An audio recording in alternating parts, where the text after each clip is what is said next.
ಅಖಾಡಕ್ಕೆ ರಾಜಣ್ಣ ಪುತ್ರಿ entry fix.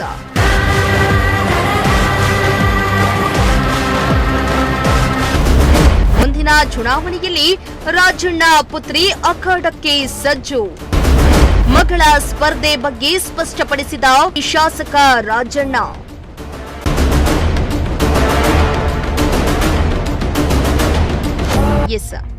ರಾಜ್ಯ ರಾಜಕಾರಣದಲ್ಲಿ ಬಹಳಷ್ಟು ಬೆಳವಣಿಗೆಗಳಾಗ್ತಾ ಇವೆ.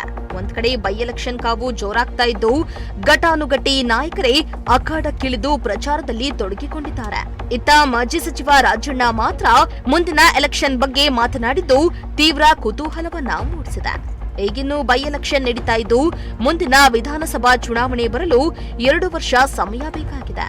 ಆದರೆ ವಿಧಾನಸಭಾ ಎಲೆಕ್ಷನ್ಗೆ ಸಾಕಷ್ಟು ಸಮಯ ಇರುವಾಗಲೇ ಮುಂದಿನ ಚುನಾವಣೆಯ ಸ್ಪರ್ಧೆ ಬಗ್ಗೆ ಮಾತನಾಡಿದ್ದು ಮುಂದಿನ ಚುನಾವಣೆಯಲ್ಲಿ ತಮ್ಮ ಪುತ್ರಿಯನ್ನ ನಿಲ್ಲಿಸುವುದಾಗಿ ಹೇಳಿದ್ದಾರೆ.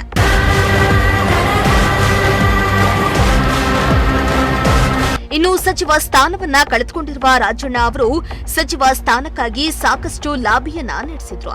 ಆದ್ರೆ ಈವರೆಗೂ ರಾಜಣ್ಣಗೆ ಮತ್ತೆ ಮಂತ್ರಿ ಸ್ಥಾನ ಸಿಕ್ಕಿಲ್ಲ. ಸಚಿವ ಸ್ಥಾನ ಕಳೆದುಕೊಂಡ ಬಳಿಕ ಸಾಕಷ್ಟು ಅಸಮಾಧಾನಗೊಂಡಿರುವ ರಾಜಣ್ಣ ಅವರು ಕೆಲವೊಮ್ಮೆ ತಮ್ಮ ರಾಜಕೀಯ ನಿವೃತ್ತಿ ಬಗ್ಗೆಯೂ ಮಾತನಾಡಿದ್ರು. ರಾಜಣ್ಣ ಅವರು ರಾಜಕೀಯ ನಿವೃತ್ತಿ ಘೋಷಣೆ ಮಾಡಿದ್ರೆ ತಮ್ಮ ಸ್ಥಾನಕ್ಕೆ ಯಾರು ನಿಲ್ತಾರೆ ಅನ್ನೋ ಸಂಶಯ ಎದ್ದಿತ್ತು. ಇತ್ತ ಮಧುಗಿರಿ ಕ್ಷೇತ್ರವನ್ನ ತಮ್ಮ ಪುತ್ರ ರಾಜೇಂದ್ರಗೆ ಬಿಟ್ಕೊಡ್ತಾರಾ ಎಂಬ ಗುಮಾನಿ ಕೂಡ ಹಬ್ಬಿತ್ತು.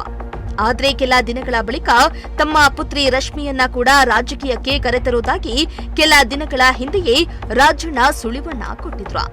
ಆಗ ಮಧುಗಿರಿ ಕ್ಷೇತ್ರವನ್ನ ತಮ್ಮ ಪುತ್ರ ರಾಜೇಂದ್ರಗೆ ಅಥವಾ ಅವರ ಪುತ್ರಿ ರಶ್ಮಿಗೆ ಇಬ್ಬರಲ್ಲಿ ಯಾರಿಗೆ ಬಿಟ್ಕೊಡ್ತಾರೆ ಎಂಬ ಪ್ರಶ್ನೆ ಎದ್ದಿತ್ತು. ಇದಾದ ಕೆಲ ತಿಂಗಳುಗಳ ಬಳಿಕ ರಾಜಣ್ಣ ಅವರು ತಮ್ಮ ರಾಜಕೀಯ ನಿವೃತ್ತಿ ಬಗ್ಗೆ ಎಲ್ಲೂ ಬಹಿರಂಗ ಪಡಿಸ್ತಾ ಇರಲಿಲ್ಲ. ಇದರಿಂದ ಮತ್ತಷ್ಟು ಗೊಂದಲ ಕೂಡ ಎದ್ದಿತ್ತು. ರಾಜಣ್ಣ ಅವರೇ ಮಧುಗಿರಿ ಕ್ಷೇತ್ರದಲ್ಲಿ ಸ್ಪರ್ಧಿಸಿದ್ರೆ ಮಗಳನ್ನ ಯಾವ ಕ್ಷೇತ್ರದಿಂದ ಸ್ಪರ್ಧೆ ಮಾಡಿಸ್ತಾರೆ, ಪುತ್ರನನ್ನ ಯಾವ ಕ್ಷೇತ್ರದಲ್ಲಿ ನಿಲ್ಲಿಸ್ತಾರೆ ಅಥವಾ ಪುತ್ರನನ್ನ ಚುನಾವಣೆಗೆ ನಿಲ್ಲಿಸೋದಿಲ್ವಾ? 10 ಪ್ರಶ್ನೆಗಳಿದ್ದಿದ್ವು. ಆದ್ರೆ ಈಗ ರಾಜಣ್ಣ ಅವರು ಪುತ್ರಿ ರಶ್ಮಿ ಸ್ಪರ್ಧೆ ಬಗ್ಗೆ ಸ್ಪಷ್ಟಪಡಿಸಿದ್ದಾರೆ.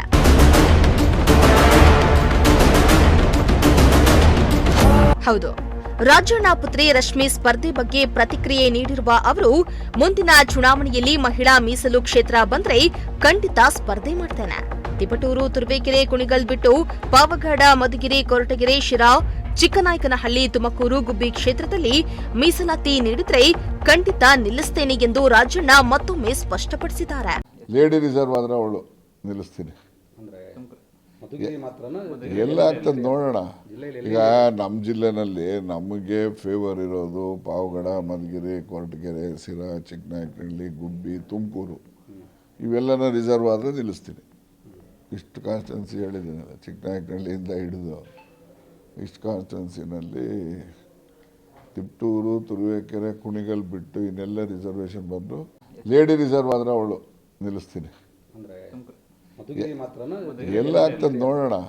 ಈಗ ನಮ್ಮ ಜಿಲ್ಲೆನಲ್ಲಿ ನಮಗೆ ಫೇವರ್ ಇರೋದು ಪಾವಗಡ, ಮಧುಗಿರಿ, ಕೊರಟಗೆರೆ, ಸಿರಾ, ಚಿಕ್ಕನಾಯಕನಹಳ್ಳಿ, ಗುಬ್ಬಿ, ತುಮಕೂರು ಇವೆಲ್ಲನ ರಿಸರ್ವ್ ಆದರೆ ನಿಲ್ಲಿಸ್ತೀನಿ. ಇಷ್ಟು ಕಾನ್ಸ್ಟಿಟ್ಯೂನ್ಸಿ ಹೇಳಿದ್ದೀನಲ್ಲ, ಚಿಕ್ಕನಾಯಕನಹಳ್ಳಿಯಿಂದ ಹಿಡಿದು ಇಷ್ಟು ಕಾನ್ಸ್ಟಿಟ್ಯೂನ್ಸಿನಲ್ಲಿ ತಿಪ್ಟೂರು, ತುರುವೇಕೆರೆ, ಕುಣಿಗಲ್ ಬಿಟ್ಟು ಇನ್ನೆಲ್ಲ ರಿಸರ್ವೇಷನ್ ಬಂದು. ಇನ್ನು ರಾಜಣ್ಣ ಅವರಿಗೆ ಪುತ್ರಿ ರಶ್ಮಿ ಕೆಲವೊಂದು ಸಲಹೆಗಳನ್ನ ಕೂಡ ಕೊಡ್ತಾ ಇದ್ರಂತೆ. ಜನರ ಮಧ್ಯೆ ಇರುವಾಗ ಕೋಪ ಮಾಡಿಕೊಳ್ಳದಂತೆ ಸಲಹೆ ಕೊಡ್ತಿದ್ರಂತೆ. ಇನ್ನು ಮನೆಯಲ್ಲಿ ಮಗಳ ಜೊತೆ ಸಲಹೆ ಜಾಸ್ತಿ, ಹೀಗಾಗಿ ಅವಳು ಬಿಟ್ರೆ ಇನ್ಯಾರು ಹೇಳಲ್ಲ ಅಂತ ಮಗಳ ಬಗ್ಗೆ ರಾಜಣ್ಣ ತಿಳಿಸಿದ್ರು. ಸಲಹೆ ಏನಿಲ್ಲ, ಜನಗಳ ಮಧ್ಯೆ ಇದ್ದಾಗ ಸಿಟ್ಟು ಮಾಡ್ಕೋಬೇಡ ಅಂತ ಹೇಳೋಳು. ಆಯ್ತು, ಸಿಟ್ಟು ಮಾಡ್ಕೊಳ್ಳೋದಿಲ್ಲ. ಇರ್ತದೆ. ನನ್ನ ಹತ್ರ ಸಲಿಗೆಯಿಂದ ಮಾತಾಡ್ತಿದ್ದವಳು ನಮ್ಮ ಮನೇಲಿ ಅವಳೊಬ್ಳೆ, ಯಾರೂ ಮಾತಾಡೋದಿಲ್ಲ ನನ್ನ ಹತ್ರ. ನಾನು ಗಂಡು ಮಕ್ಕಳಾಗಲಿ ಕೇಳ್ತೀನಿ ಜಾಸ್ತಿ ಕೇಳಲ್ಲ. ಕೇಳೋವಂಥವಿದ್ರೆ ಕೇಳ್ತೀನಿ, ಹೇಳೋವಂಥವು ಎಲ್ಲದಕ್ಕೂ ಬಿಡ್ತೀನಿ ಹೇಳಲಿ ಅಂತ. ಬಟ್ ಕೇಳೋವಾಗ ಅದು ಆಯ್ಕೆ ನಂದಿರುತ್ತೆ. ಒಟ್ನಲ್ಲಿ ಸಚಿವ ಸ್ಥಾನಕ್ಕಾಗಿ ಕಾದು ಕೂತಿರೋ ರಾಜಣ್ಣ ಇದೀಗ ತಮ್ಮ ಮಗಳನ್ನೇ ಚುನಾವಣೆಗೆ ಕರೆತರುವ ಬಗ್ಗೆ ಸುಳಿವನ್ನ ಕೊಟ್ಟಿದ್ದು ರಾಜ್ಯ ರಾಜಕಾರಣದಲ್ಲಿ ಸಂಚಲನವನ್ನ ಸೃಷ್ಟಿ ಮಾಡ್ತಾ ಇದೆ. ಒಂದು ವೇಳೆ ಮುಂದಿನ ಚುನಾವಣೆಯಲ್ಲಿ ಮೀಸಲಾತಿ ಘೋಷಣೆ ಆಗಲಿಲ್ಲ ಅಂದ್ರೆ ಮಗಳಿಗಾಗಿ ಕ್ಷೇತ್ರವನ್ನ ಬಿಟ್ಕೊಡುವ ಸಾಧ್ಯತೆಯೂ ಇದೆ. ಒಂದು ವೇಳೆ ಮುಂದಿನ ಚುನಾವಣೆಯಲ್ಲಿ ರಾಜಣ್ಣ ಅವರ ಪುತ್ರಿಯನ್ನೇ ನಿಲ್ಲಿಸಿದ್ರೆ ಮತದಾರ ಜನರು ಸ್ವೀಕರಿಸ್ತಾರಾ ಇಲ್ವಾ ಅನ್ನೋದನ್ನ ಕಾದ್ ನೋಡಬೇಕಾಗಿದೆ. Bureau report, Prajashakti TV, Tumakuru.